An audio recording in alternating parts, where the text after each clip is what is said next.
ఎవరక్కడ? ఎవరు?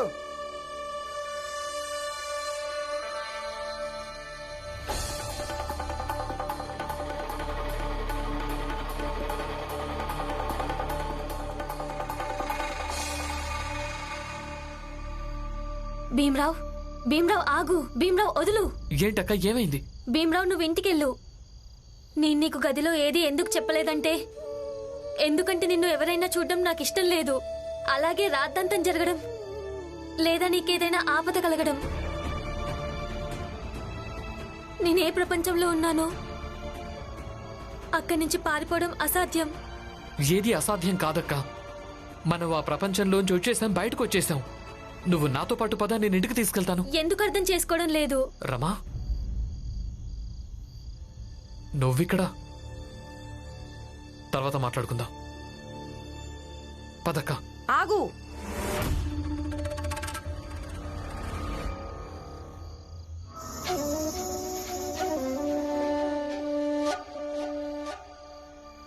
నువ్వు లేచి బయలుదేరావే, అప్పుడే నేను మేల్కొన్నాను.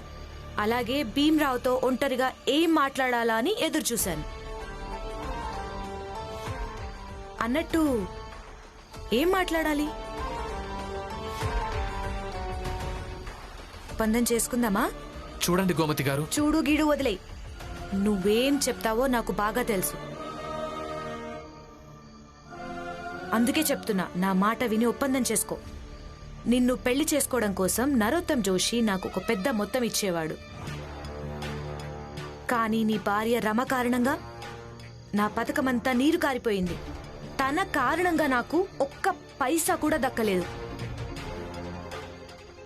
అందుకే నరోత్తమ్ జోషి నాకు ఏ డబ్బిస్తానన్నాడో దానికి 2 రెట్లు, అంటే 200 రూపాయలు నువ్వు నాకిచ్చేయి. అందుకు బదులుగా నేనే దీన్ని స్వయంగా తీసుకొచ్చి అప్పగిస్తాను. ఎవరికి తెలీదు కూడా. నిర్ణయం తీసుకోవాల్సింది నువ్వే. చెప్పు భీమ్రావు, ఇస్తావా మరి 200 రూపాయలు?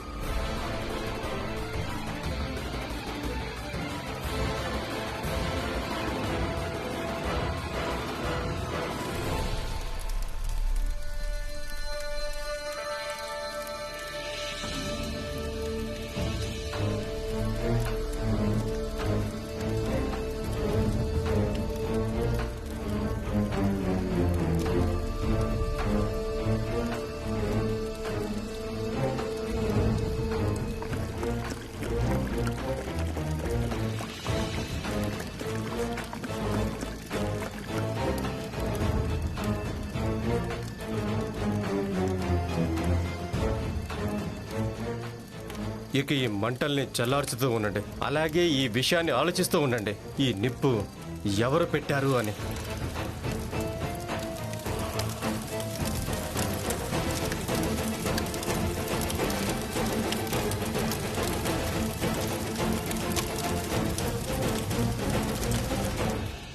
భీమ్రావ్, నువ్వు నీ భార్యను తీసుకుని ఇంటికెళ్ళు. మాధవి అక్క, కానీ మీరు... మాధవి అక్క ఎవరు భీమ్రావ్? ఇది ఒక యాదృచ్ఛికం అంతే. సతరాలో ఏ అమ్మాయి నీకు రాఖీ కట్టిందో తన పేరు కూడా మాధవి అవడం, అలాగే నా పేరు కూడా మాధవి అవడం. ఆ మాధవి ఇంకెవరు? ఇక్కడున్నది వేరే మాధవి. మేమొక్కరం కాదు, ఇద్దరం. ఇక్కడ నేను ఎవరికి అక్కను కాదు భీమ్రావ్. అలాగే ఇక్కడ ఎవరికి అక్క కానే కాదు. ఇక్కడికి ఏ మగాడు తన భార్యను తీసుకుని ఒంటరిగా రానే రాడు. అందుకే ఇక్కడి నుంచి వెళ్ళు. అలాగే ఇంకెప్పుడు ఇక్కడికి రావద్దు. చూడండి, మీరు ఏ మాధవి అక్కైనా మిమ్మల్ని ఇక్కడి నుంచి తప్పకుండా తీసుకుని వెళ్తాను. మీరు ఇక్కడ ఉండటం మంచిది కాదు. మీరే కాదు, ఏ అమ్మాయి కూడా ఇక్కడ ఉండటం మంచిది కాదు. సమయం నాకు సహకరించినప్పుడు నేనందరికీ ఈ విషయం చెప్పడమే కాదు, అలాగే ఇక్కడి నుంచి విడిపించడానికి కూడా ప్రయత్నం చేస్తాను. చాలు, వెళ్ళిక్కడి నుంచి. భవిష్యత్తులో ఇంకెప్పుడు ఇక్కడికి రావద్దు. మాధవి అక్క, చూడు భీమ్రావు,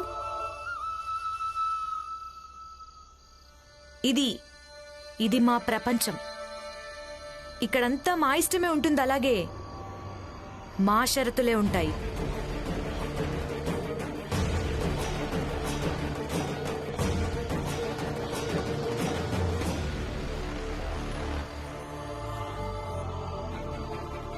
పదండి, మనం ఇప్పుడు ఇంటి అద్దె కూడా ఏర్పాటు చేయాల్సింది.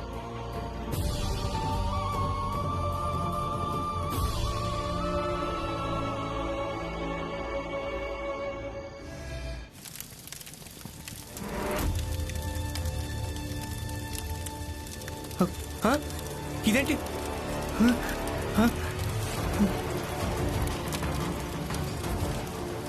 రామ్జీ, రామ్జీ, త్వరగా రా. రమ్మ దుకాణానికి మంటలు అంటుకున్నాయి. రామ్జీ! అయ్యో అయ్యో అయ్యో మంటలు! ఈ మంటలు అంటుకున్నాయి. అయ్యో మంటలు అంటుకుంటున్నాయి. ఎవరైనా త్వరగా వెళ్ళి నీళ్లు తీసుకురండి. వెళ్ళి త్వరగా నీళ్ళు తీసుకురండి. రామ్జీ! అయ్యో హితేష్, నువ్వు ఇక్కడే ఉండి ఏం చేస్తున్నావు? వెళ్ళు, నీళ్లు తీసుకురా, వెళ్ళు. అరే నేనెందుకు నీళ్ళు తేవడానికి వెళ్ళాలి? నాకు సంతోషంగా ఉంది. నా వ్యాపారాన్ని దెబ్బతీయడానికి ఎదురుగా ఏ దుకాణం తెరిచారో అది కాలిపోయింది. అయ్యో తొందరగా నీళ్లు తీసుకురండి.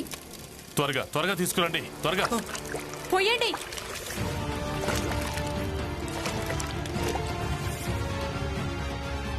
అసలు ఎవరి దుకాణానికి నిప్పంటుకుందో ఆ భీమరావు ఇంకా రమ వాళ్ళిద్దరు ఎక్కడ ఉన్నారు? లక్ష్మి, లక్ష్మి కాస్త చూడు. భీమ్ ఇంకా రమ్మ లోపల ఉన్నారా? త్వరగా వెళ్ళు. అలాగే పిన్ని.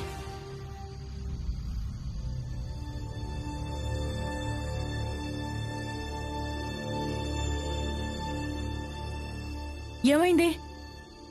ఇద్దరు లోపల లేరు పిన్ని. ఇంతకీ ఈ మంటలు ఎలా అంటుకున్నాయి? అరే మంటలు కదా, అంటుకుని ఉంటే. కానీ ఇంత రాత్రిపూట కొడుకు కోడలు ఎక్కడున్నారో అది తెలుసుకోవడం చాలా ముఖ్యమైనది, అలాగే ప్రధానమైన ప్రశ్న. ముందుగా అది తెలుసుకోండి రామ్జీ. ఏమైంది?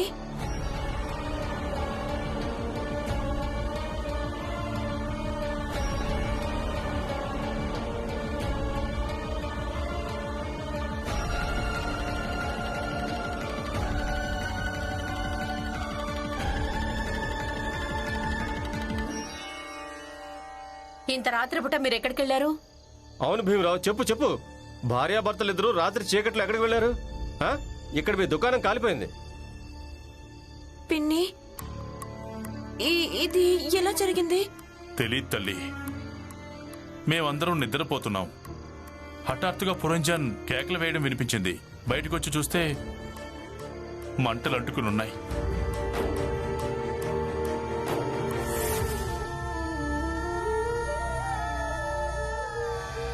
పాపం తన పనిముట్లన్నీ కాలిపోయాయి.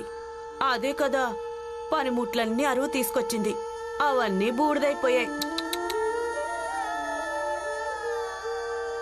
ఒకవేళ నీ భర్త సంపాదించలేకపోతే నువ్వు పనిచేసి సంపాదించొచ్చు కదా.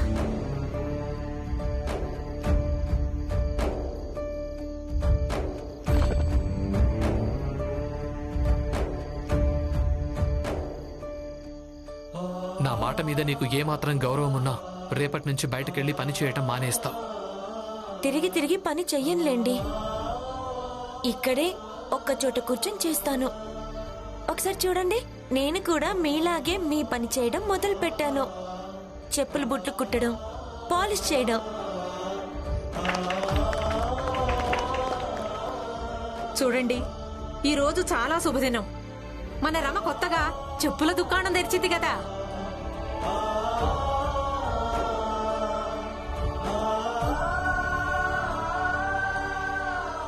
రమ 2 రాళ్లు సంపాదించటం మొదలెట్టగానే జీజాబాయి తన స్వహస్తాలతో చాయ్ పెట్టి తీసుకొస్తుంది. ఇంట్లో ఎవరైతే డబ్బులు సంపాదిస్తారో వాళ్ళు ప్రేమగానే కనబడతారు. ఒక నా కడుపు మీద కాలుతుందంటే నేను ఇక చప్పట్లు కొట్టాలా? నేను కొట్టను. జనాల దగ్గర చెప్పులు అడిగి తీసుకొస్తాను. రోజంతా కుడితే తక్కువైన డబ్బులు సంపాదిస్తాను. లేదు, ఈ దుకాణం కాలిపోలేదు. ఎవరో దీనికి నిప్పు పెట్టారు. నువ్వు ఆ రోజే నాతో చెప్పులు కుట్టి అద్దె కోసం డబ్బులు పోగు చేస్తానని చెప్పావు కదా. ఇక ఈ రోజే ఇలా జరగటం, అసలు దీనికి అర్థమేంటి? నువ్వు అన్నదానికి అర్థం ఏంటంటే మాలోంచే ఎవరో నిప్పు పెట్టారనా? ఎందుకంటే ఇక్కడ ఉండేది మేమే కదా. అనడం కాదు, ఈ నిప్పు మీరే పెట్టారు.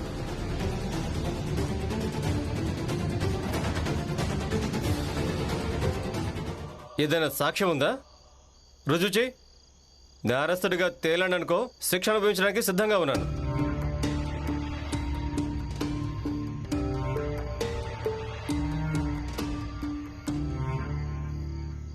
హితేష్ అన్న, రమ అన్నదానికి మీకు బాధ అనిపించిందా? అనిపిస్తుంది కదా. ఈ నిప్పు నిజంగా మీరు పెట్టలేదు కదా? లేదు, నేనెందుకు పెడతాను?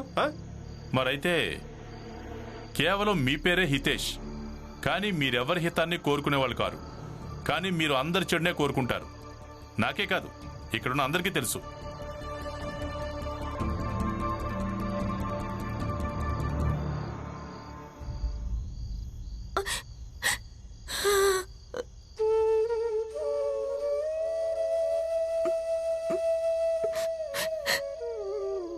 నేనెవ్వరికి ఏ అన్యాయం చేశానని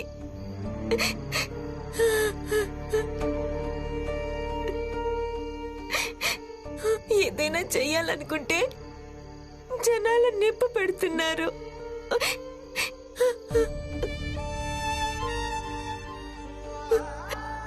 ఇప్పుడు నేను డబ్బులు ఎలా సంపాదించాలి? రమా, చూడు, నేను చెప్పేది విను. ఏం వినాలి? మీరు నాకేమి చెప్పకండి. మీరు కూడా నన్ను అర్థం చేసుకోరు. నాకు మీ మీద కోపం వస్తుంది, దుఃఖం కూడా వస్తుంది. అక్కడ బాబాయ్, తను పరాయి వాడు, శత్రువు. నన్ను అర్థం చేసుకోలేకపోయాడు. ఏం పర్వాలేదు, నా భావాల్ని గౌరవించలేదు, అయినా పర్వాలేదు. కానీ మీరు గౌరవించలేదు. చూడు, దీని గురించి నేనేం మాట్లాడను.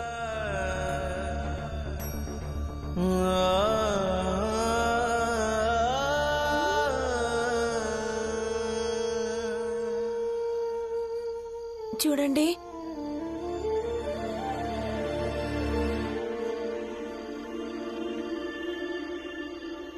ఇక మీరు మాధవక్కని ఎలా విడిపిస్తారు?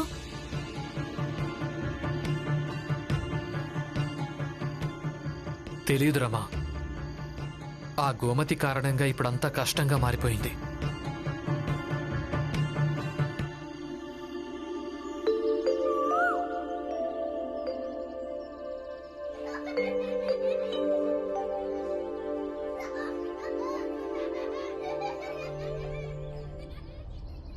భీమరావు, భీమరావు, భీమరావు.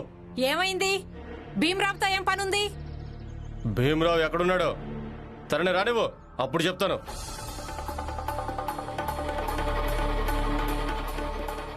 ఏమైంది? చూడండి, ఈ భీమరావు మేం చేసే వ్యాపారంలో తలదూరుస్తున్నాడు.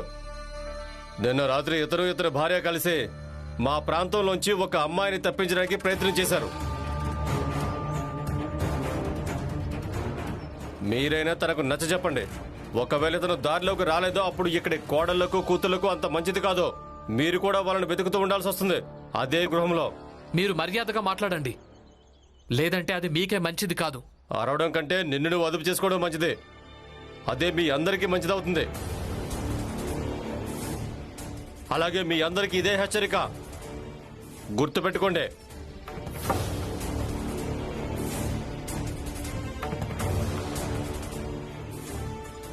అంటే భీమరావు ఇంకా తన భార్య నిన్న రాత్రి ఇద్దరు అక్కడికి వెళ్లారా?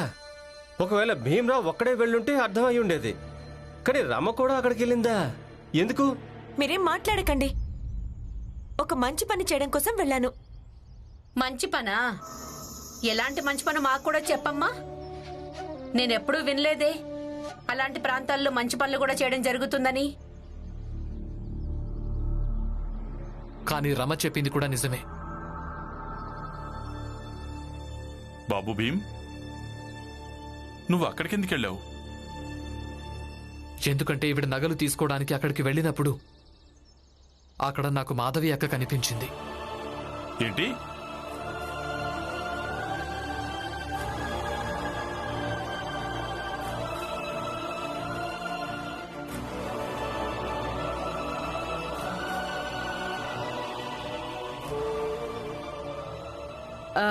రామ్జీ అన్నా, ఇప్పుడు ఈ మాధవి ఎవరు? సతారాలో ఉండేది. తను భీమ్కి రాఖీ కట్టింది, అలాగే భీమ్ను తమ్ముడుగా చూసుకుంది. ఆ, ఆ, అదంతా సరే, కానీ ఇందాక బెదిరించి వెళ్ళాడే, దాని సంగతి ఏంటి? చూడు రామ్జీ, నువ్వు వెళ్ళి కొంచెం భీమ్రావుకు నచ్చ చెప్పు. ఎవరు ఆ ప్రపంచంలో ఉన్నారో వాళ్ళని అక్కడే ఉండనివ్వాలి. లేదంటే నీ కొడుకు చేసిన తప్పు కారణంగాను మన వీధిలోని కోడళ్లకు కూతుళ్లకు ప్రమాదం జరిగే అవకాశం ఉంది. అర్థమైందా? వెళ్ళి మీ పనులు చూసుకోండి, వెళ్ళండి.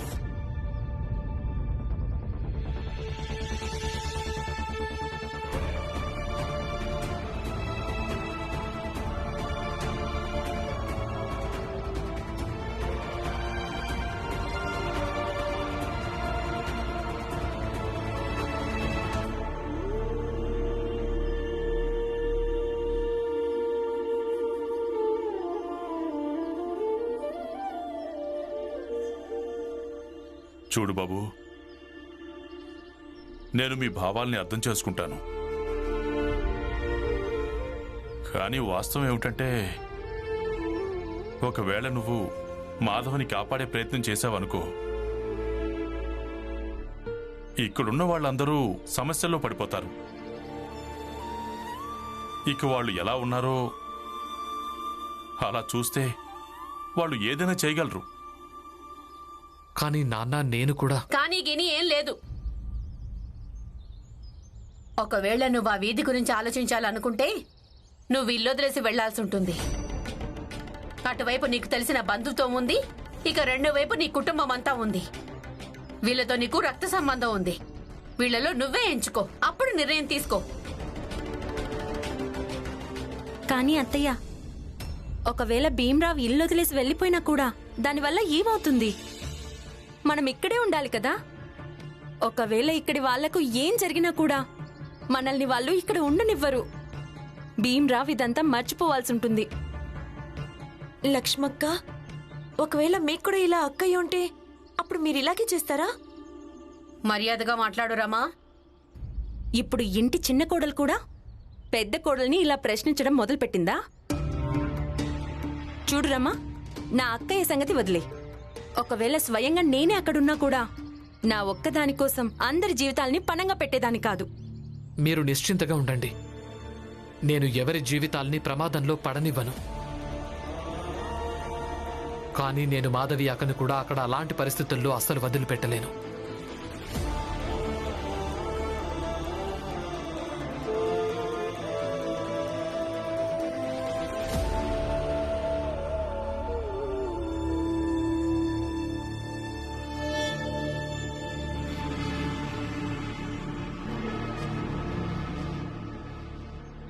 భీమ్, ఈ అవకాశాన్ని నేను వినియోగించుకుంటాను.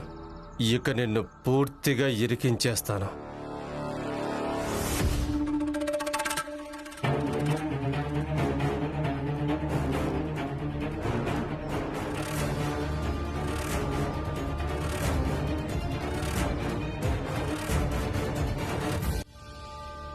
చాలా బాగుంది.